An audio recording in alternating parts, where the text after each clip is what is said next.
பட்சத்தில் ஒன்றுமே நடக்காது. நம்ம எவ்வளோ நாள் அமைதியாக இருக்கமோ ஆண்டவரை நம்ம என்ன செய்கிறோம், ஆண்டவரை ஒரு விதத்தில் ஒரு ஓரமாக படுத்துக்கோங்க, ஆண்டவரை என் விஷயத்தை மாத்திரம் பார்த்துக்கோங்க அப்படின்னு அவர் ஓரமாக ஒதுக்கி வச்சுருக்கேன். அப்புறம் ஒரு ஆத்மாவுக்காக நான் இன்றைக்கு யோசிக்கிறேன். அநேக சாட்சிகள் சொல்வார்கள். இன்னைக்கு கூட போனப்போ அந்த ஒரு பிள்ளை கிட்டத்தட்ட 5 வருஷமாக பிள்ளை இல்லை. ஏற்கனவே ஜெபிக்கும் போது நான் சாட்சியை சொல்லும்போது அந்த அமாவாசை ப்ரேயரில் ஜெபத்துக்கு வந்தப்போ அந்த பொண்ணுக்கு திருமணமாகி கொஞ்ச நாள், இப்போ 2 வருஷம் ஆகிடுச்சு பிள்ளையில். அப்படி சொல்லும்போது என்னுடைய சாட்சியை சொல்லும்போது அந்த பொண்ணு அழுதுட்டு ஜெபம் பண்ணிச்சு. சொன்ன, நீ எங்களை பார்க்குறல, எங்கள் பாப்பாவை பார்க்குறல, நீ ஜெபம் பண்ணு, கர்த்தர் உனக்கு அற்புதம் செய்வார், கர்த்தராலே கூடாத காரியம் ஒன்றுமில்லைன்னு சொல்லும்போது கர்த்தர் இன்றைக்கு அற்புதம் செய்து ஒரு நல்ல ஒரு கர்ப்பத்தின் கனியை கொடுத்ததாக சாட்சி சொன்னார். கர்த்தருடைய பரிசுத்தம். எனக்கு ஏற்கனவே அவங்கள குறித்து தெரியும்.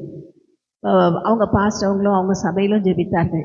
நம்ம ஜெபம் பண்ணதுனால மாத்திரம் நடந்ததல்ல, எல்லாரும் ஜெபிக்கும் போது அந்த ஜெபத்தை கேட்டு ஒரு ஆத்மாவை கூட கர்த்தர் அசைக்காமல் இருக்க மாட்டார். நம்முடைய பாரத்தோடு நான் சுவிசேஷம் அறிவிக்கும் போது எப்படியாவது ஒரு ஆத்மாவாவது நம்ம என்ன செய்வார், ரட்சிப்புக்குள் நடத்த வைப்பார். அதுதான் இன்றைக்கி நாம் செய்ய வேண்டும். தேவன் நம்மகிட்ட பெருசாக கேட்கல, எல்லா நன்மையும் கொடுத்துட்டார், எல்லாம் செஞ்சுட்டார். நாம் செய்ய வேண்டியது, நான் ஒரு ஆத்மாவுக்காக ஆண்டவரை இன்னைக்கு ஒரு ஆத்மாவுக்கு நான் சுவிசேஷம் அறிவிக்க போகிறேன். கேட்குறாங்க கேட்கல, நான் சொல்கிறத சொல்லிடுறேன். ஆண்டவர் நான் என்ன சொல்லணுமோ எனக்கு கிருபை தார், சொல்லித்தார். நான் என்ன செய்ய போகிறேன், நம்முடைய சுவிசேஷத்தை அறிவிக்க போகிறேன் என்று சொல்லுகிறவர்கள் பாக்கியவார்கள். அப்படிப்பட்டவர்களை தான் தேவன் என்ன செய்கிறார், அவங்களோட கை தளரும் போது தூக்குகிறார். அப்படிப்பட்டவங்க உபவாசிக்கும் போது அற்புதங்கள் உடனே நடக்கும். 3 நாள் தாதிமாரோடு சேர்ந்து உபவாசம் எடுத்தாங்க. ராஜாவுடைய எல்லா இதுவும் போயிடுச்சு. போகிறாங்க, போனோடனே எஸ்தராஜாஜிக்கு செங்கோலை நீட்டினார். அதுக்கப்புறம் என்ன நடந்து நமக்கு எல்லாம் தெரியும். நாமான் என்ன செய்தார், யாருக்காக ஆயத்தம் பண்ணினானோ அதை அவனுக்கே தேவன் திருப்பி போட்டான். அவன் செய்தது அவன் தலையிலே போய் முடிஞ்சிச்சு. அவன் வெட்டின குழியிலே அவனை விழுவான். இப்போ நம்ம குடும்பத்துக்கு விரோதமாக ஏதாவது செஞ்சுட்டு இருப்பாங்க, நம்ம அதெல்லாம் பார்த்து பயந்துடலாமா? செஞ்சு போயிட்டே இருந்தோம்னா நமக்கு விரோதமான எல்லாவற்றையும் கர்த்தர் நமக்கு சாதகமாய் மாற்றி கொடுப்பார். இப்போ இன்றைக்கு தேவன் நம்மோடு கூட சொல்லுகிற காரியம், இந்த அமலேக்கியனுக்கு விரோதமாக தலைமுறை தலைமுறையாய் தேவனுடைய யுத்தம் நடக்கும். கர்த்தருடைய பரிசுத்த நாமத்துக்கு ஸ்தோத்திரம். அந்த யுத்தம் நடக்கும்போது நாம் என்ன செய்யணும், ஆயத்தமாக, அந்த யுத்தத்தில் நாம் ஜெயிக்கிறதுக்கு ஆயத்தமாக இருக்கணும். அந்த யுத்தத்தில் நான் என்ன செய்யறதுக்கு, மேன்மைப்படுத்தப்படுகிறதற்கு என்னை ரெடியாக வச்சுக்கணும். ஆண்டவர் செய்ய போகிற அற்புதத்துக்காக முதல்ல உபவாசிக்கணும், உபவாசத்தை ஜெபிக்க வேண்டும். 2வது ஆண்டவர் செய்ய போகிற அற்புதத்தை எண்ணி துதிக்க வேண்டும். அது மாத்திரமல்ல, துதித்து ஜெபித்து எல்லாம் பண்ணியாச்சு. இப்போ அடுத்தது என்னது, விசுவாசத்தோடு எதிர்பார்க்க நடக்க போகுது. நிச்சயமாக கர்த்தர் ஒரு ஆத்மாவை சபைக்கு கொண்டு வர போகிறார். நம்ம மூலமாக இந்த சபையில் கொண்டு வருவார், நம்ம மூலமாக இந்த இடத்துக்கு கொண்டு வருவார். நாம் விசுவாசிச்சா போதும், கர்த்தர் அற்புதம் செஞ்சிருவார். கர்த்தருடைய பரிசுத்த நாமத்துக்கு ஸ்தோத்திரம். இப்படி கர்த்தர் என்ன செய்கிறார், ஒரு பெரிய மாற்றங்களை உண்டு பண்ணுகிறது. அது மாத்திரமல்ல, இதில் அடுத்த ஒரு காரியம் என்னன்னா, பீலையாம். இவன் ஒரு ராஜா, இஸ்ரவேல் ஜனத்துக்கு விரோதமாக யுத்தம் பண்ணிடுவான். எண்ணாகமத்தின் புஸ்தகத்தில் 24ஆம் அதிகாரம் எல்லாருக்கும் தெரியும். அதில் என்ன இருக்கிறது, பீலையாம் என்கிற ஒரு மந்திரவாதி. ராஜா மனுஷன், அவன் யாரு, மந்திரவாதி. மந்திரவாதியை கொண்டு தேவனாலே என்ன செய்ய முடியும், பெரிய காரியங்களை செய்ய. அவனை வைத்து தேவன் என்ன செய்தார், இஸ்ரவேலை ஆசீர்வதிக்க வைத்தார். சபிக்க தான் வரான். கர்த்தருடைய பரிசுத்த நாமத்துக்கு ஸ்தோத்திரம். பாலாக்கு இடத்துல நல்ல கையூட்டு பெற்றுக்கொண்டு சபிக்க தான் வரான். அவனையும் தேவன் நேசித்ததுனால தான் உடனே அழிக்கல, அவனோடு பேசினார்.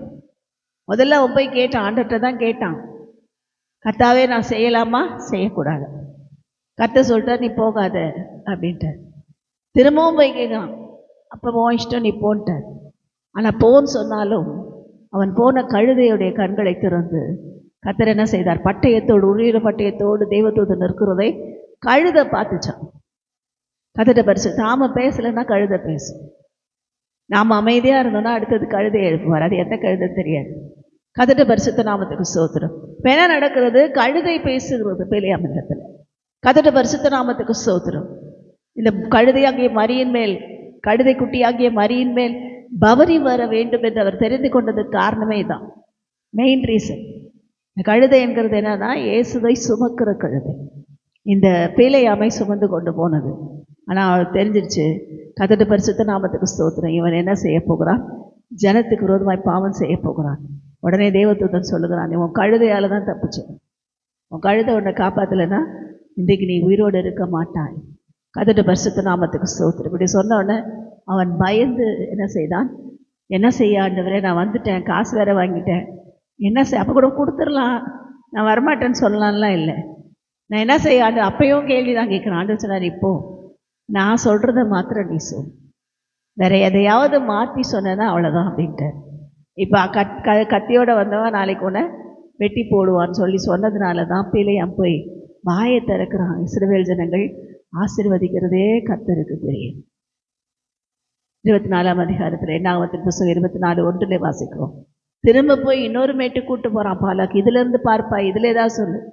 அவர்கள் என்ன செய்கிறார்கள், வாசனை தரும் நதியை போல பரவி போகிறதை காண்க. கர்த்தருடைய பரிசுத்த நாமத்துக்கு ஸ்தோத்திரம். இன்னொரு மேட்டுக்கு போகிறார்கள். அவர்கள் தங்கள் பகையாளிகளை மேற்கொண்டு தங்கள் ராஜ்யங்களை ஸ்தாபிப்பார்கள் என்று சொல்லி அடுத்த ஆசீர்வாதம். கர்த்தருடைய பரிசுத்த நாமத்துக்கு ஸ்தோத்திரம். அவனே சொல்கிறான், இதோ இப்போது அல்ல, ஒரு செங்கோல் எழும்பும், அது சமீபமாய் அல்ல.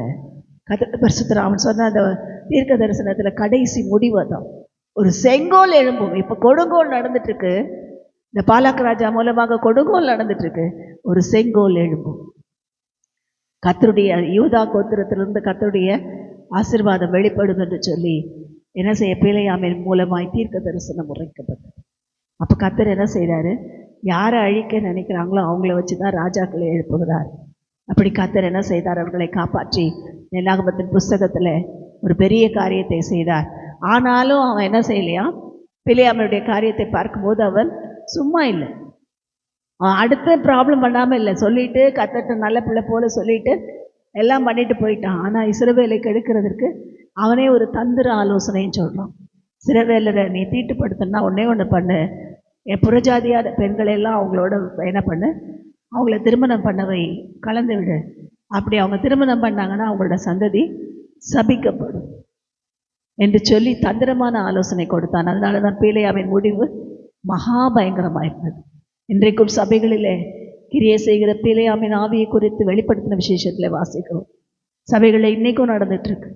இன்றைக்கும் இந்த வெளிப்படுத்தின விசேஷத்தில் வாசித்தது அநேகருடைய சாட்சிகளை கேட்கும்போது, அநேகருடைய வாழ்க்கையை பார்க்கும்போது அவங்க இப்போ ரொம்ப காம்ப்ரமைஸ் பண்ண ஆரம்பிச்சிட்டாங்க.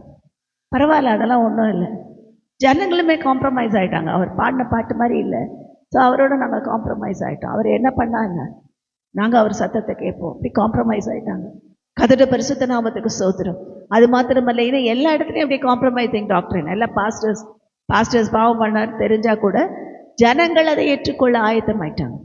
பரவாயில்ல, ஆயத்தமாயிட்டாங்க. கர்த்தருடைய ஊழியக்காரன் எப்படி இருக்கணும், அக்கினி ஜுவாலையாக இருக்கணும். நம்ம சாட்சி கெட்டுறக்கூடாது. அடிக்கடி பாஸ்டர் பிரபாகரன் அவர்கள் சொல்லுவார்கள், என் சாட்சி கெட்டு போகிறதை பார்க்கலும் நான் சாகிறது எனக்கு நலமாக இருக்கும். சாட்சி மாத்திரம் கெட்டுறக்கூடாது. இந்த சாட்சியை அழிக்க தான் வெளிப்படுத்துகிற விசேஷத்தில் சபைகள் அவன் என்ன செய்தான், இதே ஆவியை கொண்டு வந்தான். பிலேயாமின் ஆவி அந்த நாளில் கிரியை செய்கிறது. அது ஒரு பயங்கரமான ஒரு காலம். கர்த்தருடைய பரிசுத்த நாமத்துக்கு ஸ்தோத்திரம். இன்றைக்கு நம்முடைய சபைகளில் அப்படிப்பட்ட ஆவியை நாம் கட்டி செதிக்க வேண்டும். அப்படிப்பட்ட ஆவியோடு, பிலேயாமின் ஆவியோடு வருகிற யாராக இருந்தாலும் அவர்களை கர்த்தர் தண்டிக்கும்படி, கர்த்தர் நீதி கொடுக்கும்படி நாம் ஜெபிக்க வேண்டும். அப்போ தான் கர்த்தர் நம்ம என்ன செய்ய முடியும், பாதுகாக்க முடியும். எல்லாரையும் சபிக்கக்கூடாதுன்னு இல்லை, கர்த்தர் என்ன செய்கிறாரு, சபிக்கப்படணும்னு நம்ம வாய் திறந்து சபிக்கிறோன்னா பார்க்குற எல்லாரையும் சபிக்க முடியாது. ஆனால் நம்முடைய வாழ்க்கையை, நம்முடைய குடும்பங்களை, நம்முடைய சபையை கெடுக்கிறதுக்கு இருக்கிற பிலேயாமின் ஆவியை நாம் சபிக்கிறது தப்பே கிடையாது. அப்படிப்பட்ட ஆவிகளுக்கு நாம் எதிர்த்து நிற்க வேண்டும். இது இப்போ எப்படி கிரியை செய்யுது அப்படின்னா, இந்த குறி அவன் எப்படி குறி சொன்னான்னா அதே குறி தான். இவன் போய் குறி இவங்க என்ன பண்ணா, பாலாக் ராஜாவை பிரியப்படுத்த குறி சொன்னான். இன்றைக்கு ஃபாரின் மணியை வாங்கிட்டு குறி சொல்கிற பாஸ்டர்கள் உண்டு. ஃபாரின் மணி வருது, நிறைய பணம் வருது, ஒன்று கொடுக்கல, 2 கொடுக்கல, மில்லியன் ட்ரில்லியன் கணக்கிலலாம் கொடுக்குறாங்க. இப்போ தான் கொஞ்சம் குறைஞ்சிருக்குன்னு நினைக்கிறேன். கர்த்தருடைய பரிசுத்தம் அதுவும் சில ஊழியங்களை தாங்குகிறதுக்கு அவங்க ஏதேதோ வழிகளை வைத்து வாங்குகிறார்கள். வாங்கி என்ன பண்ணுறாங்க, இயேசுவே ஒருத்தர் மாத்திரம்தான், ஜீசஸ் ஒன்லி அது மாத்திரமல்ல, கர்த்தருடைய பரிசுத்த நாமத்துக்கு ஸ்தோத்திரம். இதில் என்னது, ஜெகோவா விட்னஸ், இப்படி நிறைய கள்ள உபதேசங்கள் இன்றைக்கு மாத்திரம் இல்லை. நீங்கள் சரித்திரத்தில் ஆராய்ந்து பார்த்தால் அன்றைக்கே நிறைய கள்ள உபதேசங்கள் பரப்பினதான். அன்றைக்கே நிறைய பேர் கள்ள உபதேசங்களை பரப்பும்படி இந்த வேதாகமத்துக்கு விரோதமாக அநேக பொய்யான தள்ளப்பட்ட ஆகமங்கள் என்று சொல்லப்படுகிற அநேக புத்தகங்கள் எழுதப்பட்டிருக்கு. எப்படி யோசுவா எழுதினாரோ, மோசே எழுதினாரோ, அப்படியே அந்த காலத்தில் வாழ்ந்தவர்கள் தவறான காரியங்களை எழுத ஆரம்பித்தார்கள். புதிய ஏற்பாட்டின் காலத்தில் தவறான காரியங்களை எழுதி அப்படி வந்தது தான் இந்த தள்ளப்பட்ட ஆகமங்கள். அதில் சரித்திரம் இருக்கும், அதுலேயும் தேவன் இயேசுவை தான் முக்கியப்படுத்தி இருப்பாங்க.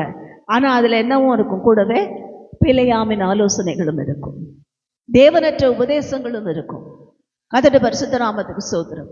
சில இடங்களில் எல்லாரும் பாஸ்டர்னு சொல்லி எல்லாரும் ஞானஸ்நானம், லேடிஸ் கூட ஞானஸ்நானம் கொடுக்கலாம் அப்படின்னு சொல்லப்படுது. இது எங்கே பைபிளில் இருக்குன்னு தெரியல.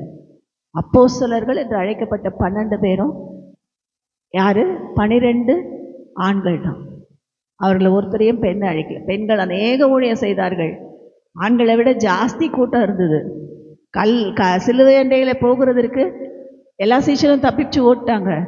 கூட இருந்தது யோவானை தவிர மற்ற எல்லாம் பெண்கள் தான், எல்லாம் பெண்கள் தான். ஆனால் பெண்கள் ஞான ஸ்நானம் கொடுக்கிறது வேதத்தில் எழுதப்படாத ஒன்று. வேதத்தில் எழுதப்படாத எத்தனை பேர் சொன்னாலும் அது கள்ள உபதேசம். அப்படி என்ன செய்தார்கள்? கள்ள உபதேசங்கள், தள்ளப்பட்ட ஆகமங்கள் என்று சொல்லி அநேக காரியங்கள் பரம்ப ஆரம்பித்தது. அந்த தள்ளப்பட்ட ஆகமங்களில் அநேக விதமான காரியங்களை ஜனங்களுக்குள்ளே பரப்பவும் ஆரம்பித்தார்கள்.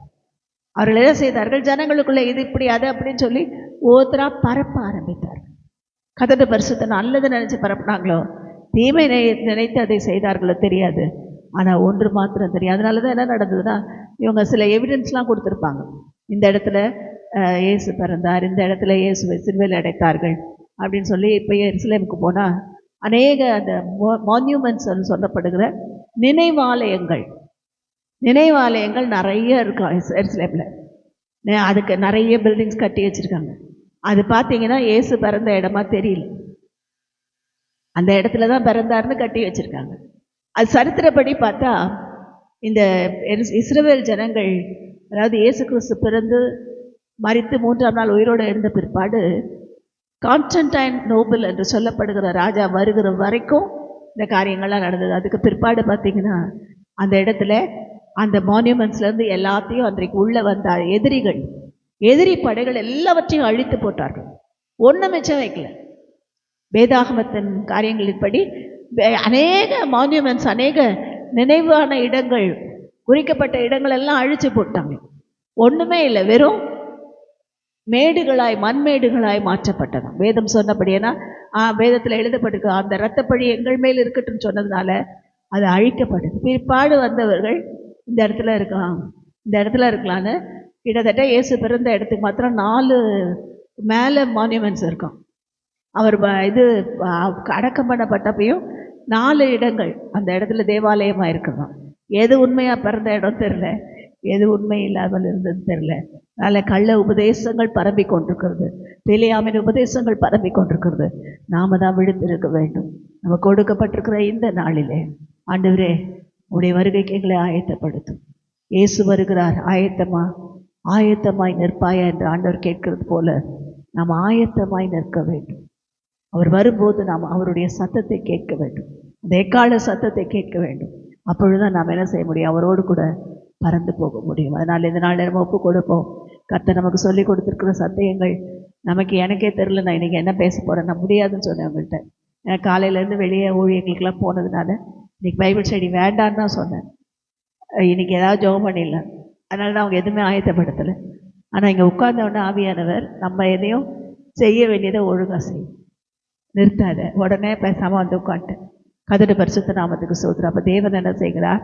நமக்காக வழக்காடுகிற ஒரு நாள், நமக்காக பிலேயாமின் ஆவிகளை சங்கரிக்கிற நாள். அதனால நாம் என்ன செய்வோம்? ஒரு இடத்துல ஒப்பு கொடுப்போம். கர்த்தர் பெரிய காரியங்களை செய்வாராக. ஆமென்.